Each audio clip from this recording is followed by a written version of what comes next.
Bienvenue dans ce cours réseau qui correspond aujourd'hui à l'étude des protocoles de couche 4 sur le modèle OSI et notamment de l'UDP. La question qu'on va se poser aujourd'hui, c'est vaut-il mieux quelque chose de rapide mais peu fiable ou quelque chose de fiable, de très fiable même, mais de peu rapide?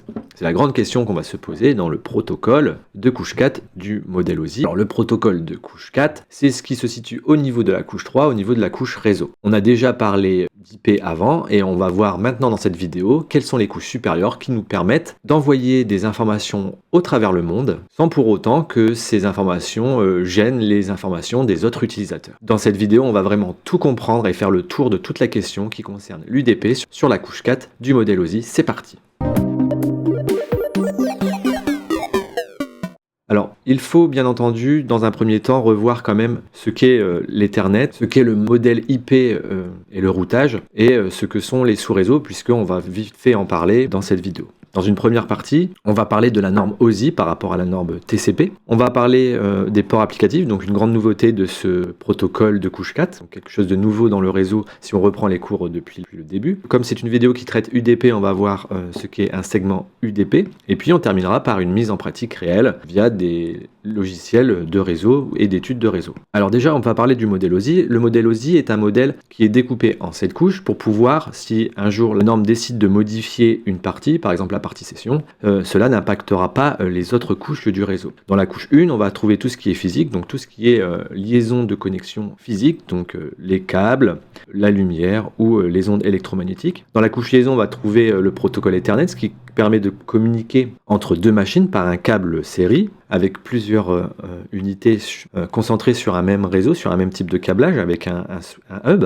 Dans la couche 3, c'est la couche réseau, c'est là où on parle des IP et des sous-réseaux, donc c'est comment le message circule de réseau en réseau, on appelle ça l'interconnexion des réseaux, et dans la couche 4, aujourd'hui, on va parler du transport de cette information d'un point A à un point B, comment cette information est transportée. Dans les couches 5 à 7 du modèle OSI, ce sont les couches applicatives, nous n'en parlerons pas dans cette vidéo. Petit rappel vite fait sur ce qu'est la couche physique, c'est juste la liaison physique entre deux câbles. La couche liaison, quant à elle, elle va s'occuper de faire en sorte qu'il y ait un adressage si jamais plusieurs entités sont branchées sur un même réseau. Par exemple, à partir du moment où on dépasse le nombre de deux machines, il faut savoir si la machine A s'adresse à la machine B ou à la machine C. Donc ça, c'est la couche liaison. Ensuite, la couche 3, la couche réseau, la couche IP, ça permet à ce qu'un réseau local, ici présent, puisse communiquer avec un autre réseau local. Et dans ce cas-là, tous les réseaux locaux sont interconnectés entre eux via des routeurs et le mécanisme des routages. Ça, c'est la couche 3.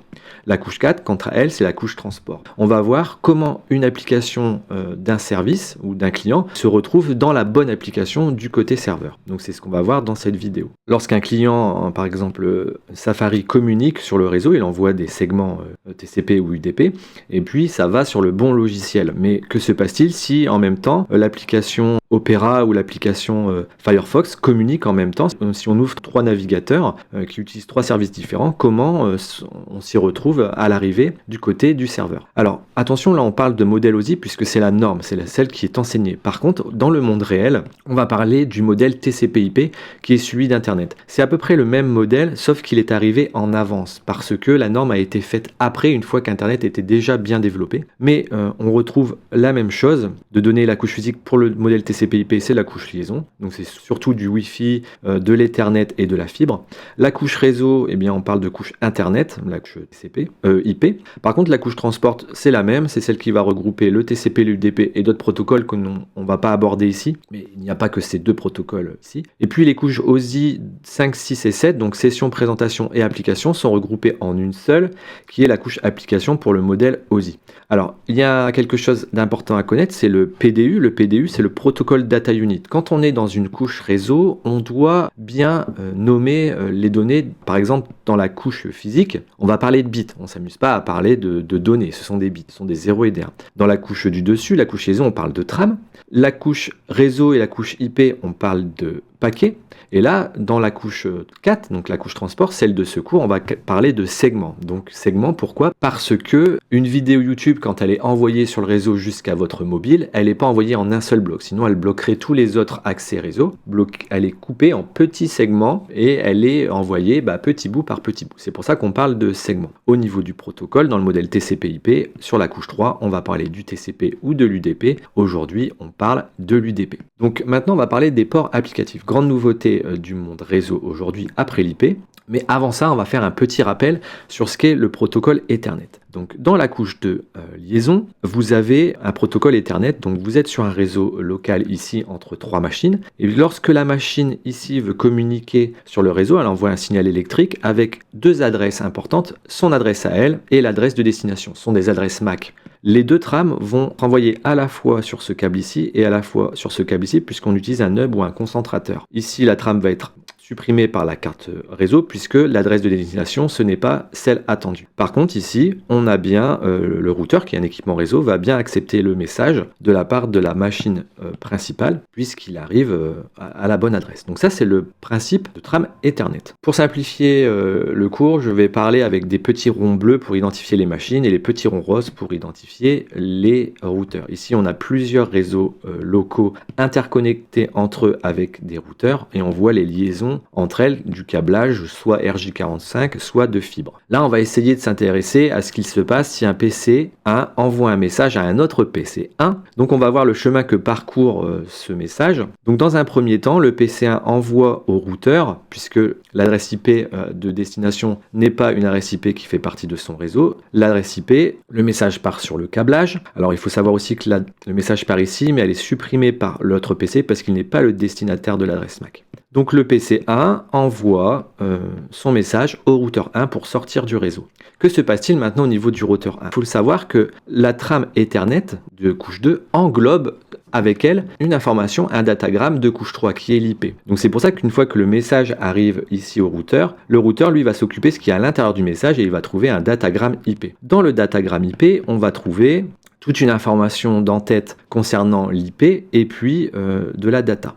Alors, il faut savoir qu'une fois que votre routeur récupère l'entête IP, il va détecter l'adresse de destination IP. Et dans l'adresse IP de destination, il va aller lire sa table en décodant son adresse IP qui est ici avec le masque de sous-réseau. Il va aller lire sa table de routage et dans sa table de routage, il va aller saisir l'interface de sortie. Donc ici, dans sa table de routage, il va aller sur le port numéro 2 pour aller taper un autre routeur 2. C'est sa table de routage qui est indiquée ici. Donc le message qui était arrivé sur le port du routeur va aller sur le port 2 en sortie. Et puis là, une fois que le message R1 est prêt à être routé sur un réseau, eh bien, il va être encapsulé dans une nouvelle trame Ethernet. C'est pour ça que les adresses MAC source et destination changent. Maintenant, l'adresse MAC destination est le prochain routeur et l'adresse MAC source est le routeur numéro 1. On oublie la trame Ethernet qui était partie de PC1. La trame Ethernet est détruite, elle est reconstruite. Par contre, le datagramme IP, lui, est le même. Il va traverser de R1 à R2. Et on continue l'avancée du message comme ceci, de R1 à R2, qui va faire la même chose. Il va regarder ce qu'il y a dans le datagramme IP pour aller interroger la bonne machine. Donc ici, la machine a été trouvée sur le réseau.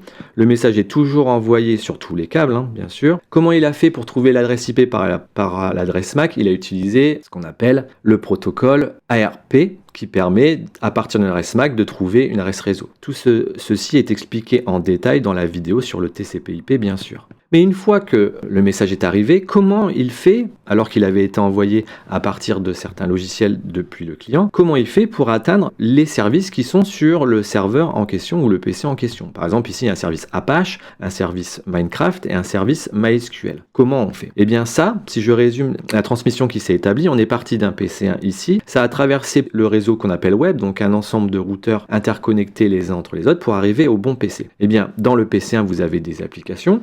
Et dans le PC ou le serveur distant, il y a des applications serveurs. Et bien, en fait, quand votre message va partir segmenté et passer par Internet pour arriver sur le PC1, comment est-il possible de savoir sur quelle application donner le message, puisque le message arrive dans une interface réseau. Elle n'est pas intelligente, l'interface réseau. Elle ne sait pas comment donner ça à MySQL ou plutôt à Minecraft. S'il y a un deuxième message qui part en même temps, eh bien, c'est vite le bazar. Du coup, en fait, ce qui est ajouté en plus de l'IP, c'est un numéro de port. Un numéro de port qui est codé sur 16 bits, c'est-à-dire qu'il peut y en avoir 65 535 par machine, ou par système d'exploitation plutôt, et par interface réseau, puisque une adresse IP est associée à 65 535 ports. Et bien en fait, chaque application va être branchée à un port, ou un socket, on appelle ça aussi un socket. Ça veut dire Apache va être branché sur le port 80, Minecraft va être branché sur le port 25 505 et MySQL va être branché sur le port 33006 de l'adresse IP 89.128.12.1.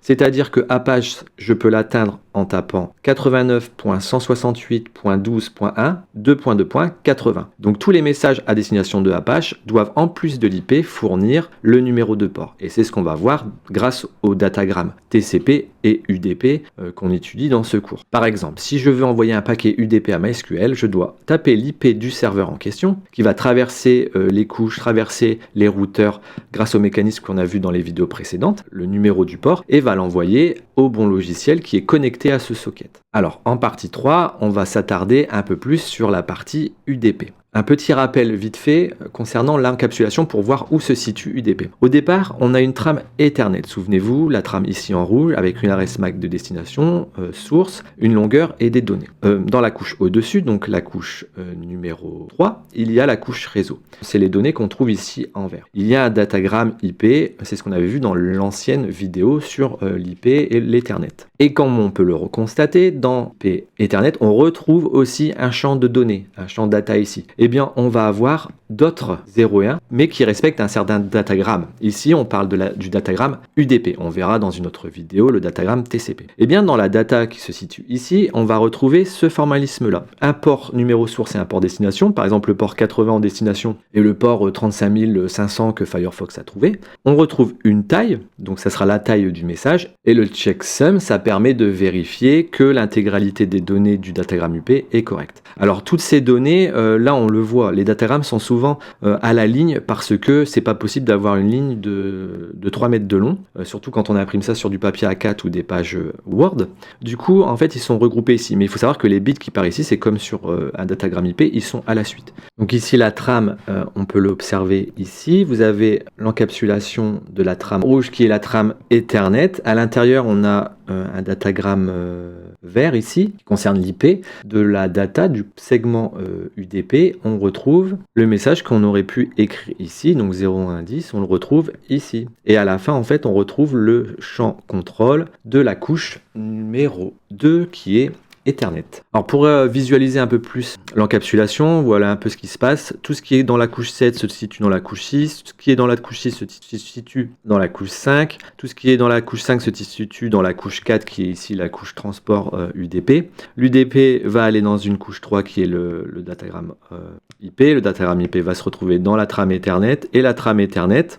Donc, toutes ces informations ici, et cette trame Ethernet, où va-t-elle se situer? Eh bien dans la couche physique pour partir sur le câble Ethernet. Donc on va avoir des couches qui sont écrites les uns dans les autres, avec en dernier le message ici qui correspond au caractère A qui est envoyé d'une machine à une autre. Alors au niveau du segment UDP en particulier, qu'est-ce que l'on trouve par rapport à avant? Eh bien déjà on trouve un port destination qui concerne donc le port que l'on veut utiliser atteindre dans le service distant. Donc une IP ne suffit pas, il faudra maintenant ajouter le numéro du port, par exemple 80. Alors bien sûr quand on surfe sur internet, on ne met pas le port 80 ni 443 pour HTTPS, c'est Firefox ou Google qui le met à notre place pour faire nos requêtes. Donc en fait un navigateur internet, c'est un logiciel qui permet de faire des requêtes au serveur, aux bonnes IP et au bon port. Dans tous les autres logiciels techniques, on va devoir utiliser l'IP plus le port. La data, c'est ce qu'on trouve à l'intérieur. On trouve le source port aussi, destination.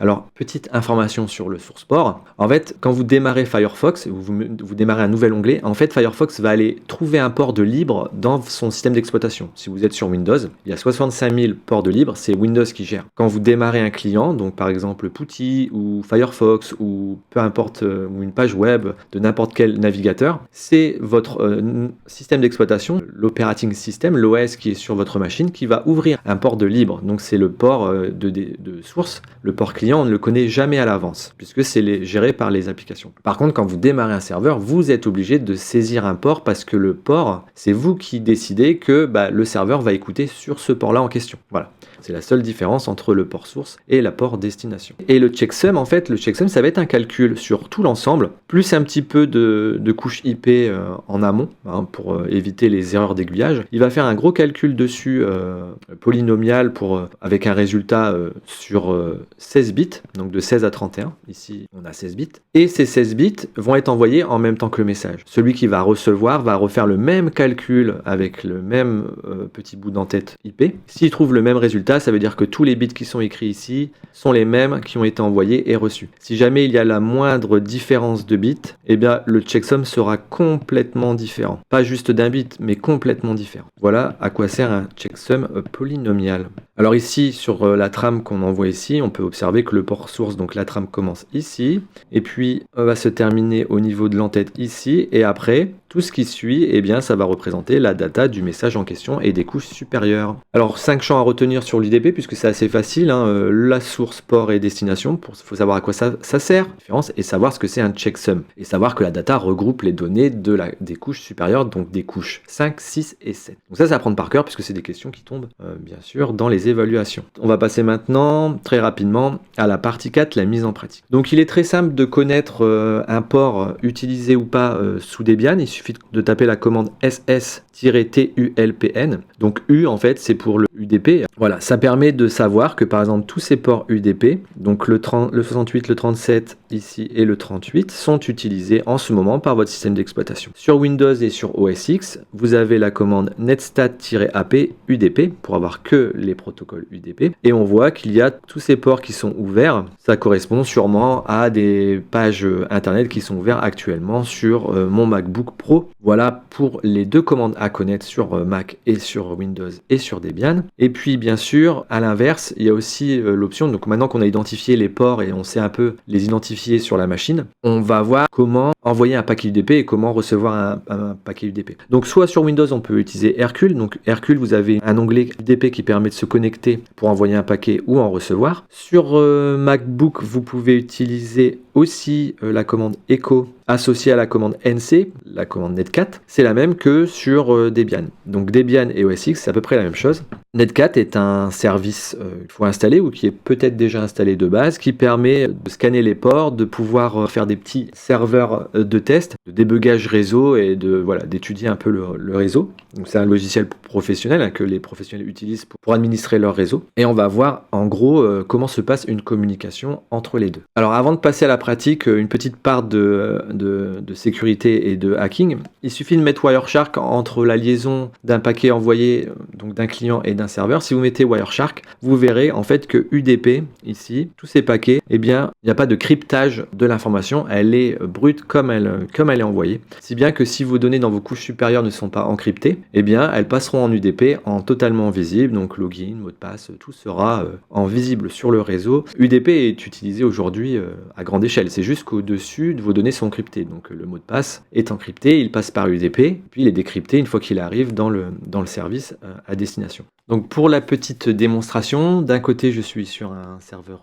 Debian 11, d'accord, où je vais taper cette commande pour lancer un serveur rapide sur le protocole UDP et sur le port 7777. Il est en écoute, donc listening on any on 777. Et d'un autre côté, j'ai un système Windows avec Wireshark d'activer et les bons filtres sur le port 777 source et destination pour voir au moins les trames. Et puis je suis sur Hercule, donc un petit logiciel qui teste les protocoles UDP, TCP et série. Donc je me mets en UDP. Ici, je dois mettre l'IP de mon serveur qui est en écoute actuellement. Donc mon serveur est ici. Je vais vérifier l'IP. Il est en 65 193. et je le lance, je démarre mon petit serveur sur le port 7777. Donc ici 7777, c'est le port distant. Ici en local port, je dois trouver un port disponible sur Windows pour que mon UDP soit ouvert sur le socket, parce que je rappelle qu'en réseau, on ne peut pas être à la fois connecté en même temps sur un même socket. La commande est la suivante, netstat-an-p UDP pour que vous avez dans le CMD de Windows. Ça vous permet d'afficher toutes les connexions actives et on voit que le port 42727 n'est pas ouvert à ma connaissance, donc je peux l'utiliser.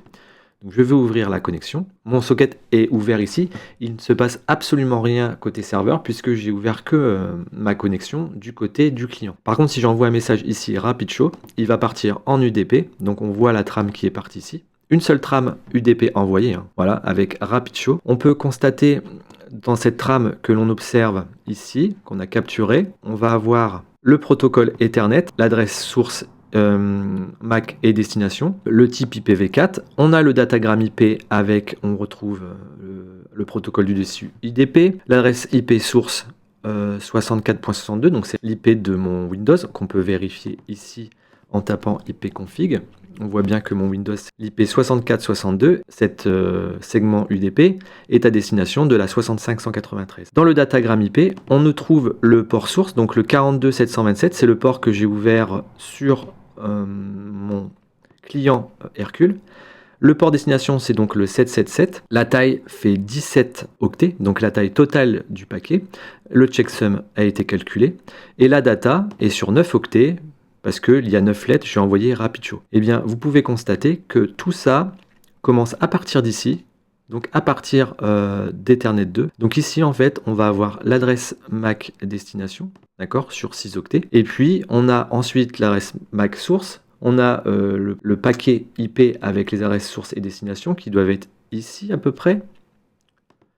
Ici, voilà, adresse source et adresse destination, elle est ici. Et le paquet, le segment UDP vient à la fin avec ici, par exemple, le port de destination, ici 7777, qui est représenté en octets ici. Et puis à la fin, on a les 9 octets de messages. Donc les bits sont bien envoyés les uns après les autres. Ici, on a un affichage en octets pour que ça soit plus facile à identifier. Mais on aurait pu aussi avoir un affichage en binaire. Si on l'avait en binaire, et bien en fait, tous les octets ont été codés sur 8 bits. Parce que je rappelle qu'une lettre, c'est 4 bits, et un octet, c'est 8 bits, donc 2 lettres forment un octet. Eh bien, ce message est parti, et on peut observer du côté de ma Debian, qui était en attente de connexion, qu'elle a reçu une connexion qui vient de l'IP 64.62 sur le port 42727. Donc cette information est importante, puisque si je veux lui répondre, si je veux lui mettre, si j'écris coucou ici, eh bien Debian va envoyer sur le port 42727 de mon Windows, en partant de 7777 de chez lui. Donc si j'envoie coucou, on voit ici dans Wireshark qu'il a capté une deuxième trame qui vient cette fois-ci du port 7777, donc 7777, donc le port source ici 7777, à destination du port 42727. Le paquet IP au-dessus indique bien que l'adresse source, c'est bien celle de notre machine Windows, 64.62, mais elle vient de la 65.193 qui vient de notre Debian. Et le message s'affiche bien ici normalement, coucou, dans Hercule. Donc voilà pour la petite démonstration d'un échange de paquets UDP entre deux machines, ici un Windows et un serveur. Peu importe le système d'exploitation, le message se transmet parfaitement grâce notamment à l'encapsulation des différentes données, des trames Ethernet, paquets IP, segments UDP, etc., etc. UDP est un protocole ultra simple, il n'y a que 2 champs d'adresse, un source et un destination, un champ de contrôle et une taille, on envoie le message et c'est terminé. S'il n'y a pas de réception, si le serveur est injoignable, eh bien c'est pas UDP qui va nous en informer. UDP c'est ça, c'est rapide, on envoie et puis c'est tout. Donc UDP va être forcément utilisé pour des services de streaming, des services de récupération par exemple de position de jeux vidéo, des services de mesure qui permettent de mesurer très rapidement des informations. Donc s'il y a une mesure qui n'arrive pas, comme c'est timé à la milliseconde, c'est pas grave, ou à la seconde, c'est pas grave. Donc voilà, c'est très rapide, c'est quand on a besoin de rapidité, et que si une donnée est perdue, ce n'est pas trop grave. Un petit pixel dans une vidéo qui est perdu sur du streaming, c'est pas très grave. Une position dans un jeu vidéo qui est perdue à l'instant T, c'est pas trop grave, puisque la milliseconde d'après, il y en aura une autre. Mais comprenez bien que voilà, l'UDP est utilisé pour avoir de la vitesse, en omettant toute la côté fiabilité qu'on retrouvera dans la prochaine vidéo sur le TCP. On termine par un exercice, donc l'exercice 14, décodage de trame. Vous avez ici une trame et on vous demande quels sont les octets de la data UDP. Donc à partir d'ici, sur le datagramme en bleu là, à partir de où commencent les données de la data. Plusieurs solutions, soit on commence par compter l'entête, soit on identifie le champ taille et on vérifie que, bah voilà, parce que peut-être que les 3 derniers octets ne font pas partie de la data. Donc voilà, plusieurs solutions en identifiant chaque octet. Alors attention, ici l'exemple est sur de 0 à 15, ça fait 16 bits, puisque un octet égale 8 bits. Pour l'exercice 15, je vous demande quels sont les 2 octets qui définissent la taille. Donc dans tout ce message ici, vous devez me dire où se situe le champ taille. Donc bien sûr à identifier à partir de toutes les datagrammes que vous connaissez déjà. Ce sont des exercices qui tombent à 100% lors d'un BTS. Ensuite exercice 16, vous avez le message que vous avez identifié. Je vous demande de me donner le message en texte humain, puisque là ce sont des bits qui sont encodés en octets. Sauf qu'avec la table ASCII, il est possible de convertir les octets en caractères pour avoir du texte. Je vous demande quel est le message qui est envoyé via cette trame. Voilà pour les exercices de ce cours sur l'UDP.